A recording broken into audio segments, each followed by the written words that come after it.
Bonjour à toutes et tous, je suis Cédric Bélanger, directeur digital au sein de DAC Group France et bienvenue aux Essentiels, les meilleures pratiques des sujets majeurs du marketing digital. Aujourd'hui, nous discuterons du spam sur Google Maps, dit Maps Spam. Ce type de spam dégrade à la fois les résultats locaux sur Google, donc l'expérience des internautes, et a dans le même temps un impact négatif sur votre activité et chiffre d'affaires. Le Maps Spam se définit comme les fausses informations, les faux établissements ou points de vente qui apparaissent pourtant dans les résultats de Google dans une logique Drive to Store.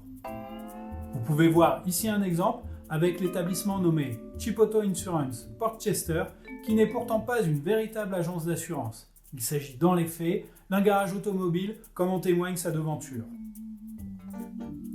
Ceci crée de la confusion pour les internautes et éloigne les clients des vrais points de vente.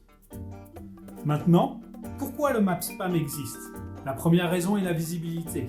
Google Maps est certainement le service de cartographie le plus utilisé dans le monde, avec des millions si ce n'est des milliards d'utilisateurs. La deuxième raison est la gratuité. Ces informations sont mises gratuitement en ligne et ne coûtent rien. Et finalement, troisième raison, le chiffre d'affaires généré. En effet, les initiateurs de ces spams s'en servent pour générer du trafic ainsi que des leads pour ensuite pouvoir les revendre à de vraies entreprises.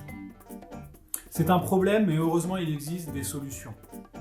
Pour contrecarrer le Maps Spam, il vous suffit de surveiller 3 éléments. Numéro 1, votre environnement concurrentiel. Vous connaissez certainement vos concurrents et ceux au niveau local. Ceux qui n'ont pas à apparaître dans les résultats parce qu'ils n'existent tout simplement pas peuvent être signalés auprès de Google. Numéro 2, enquêtez et analysez finement. La fiche Google My Business présente-t-elle des faux avis évidents ? Les photos montrent-elles un lieu vide, sans point de vente ou magasin sur Google Street View ? Ou le nom du point de vente intègre-t-il un nombre important de mots-clés, comme par exemple la localité ou l'activité ?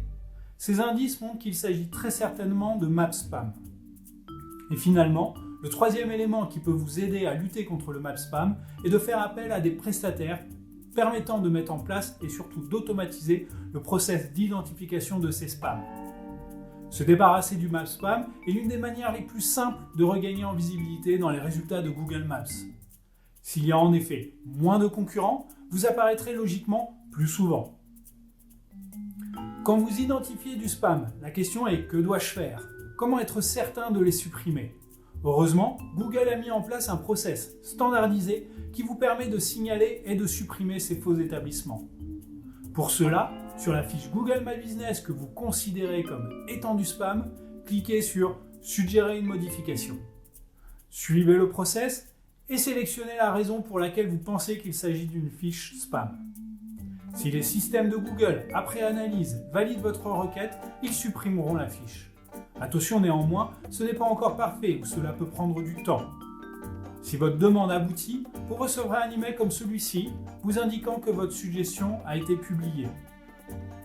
Ainsi, maintenant que vous connaissez la problématique du Maps Spam, savez comment l'identifier et connaissez la procédure pour vous en débarrasser, vous devriez pouvoir générer davantage de leads et de chiffre d'affaires. Gardez néanmoins en tête que le Maps Spam peut apparaître à tout moment. La procédure doit être renouvelée continuellement. Vous devez ainsi rester vigilant.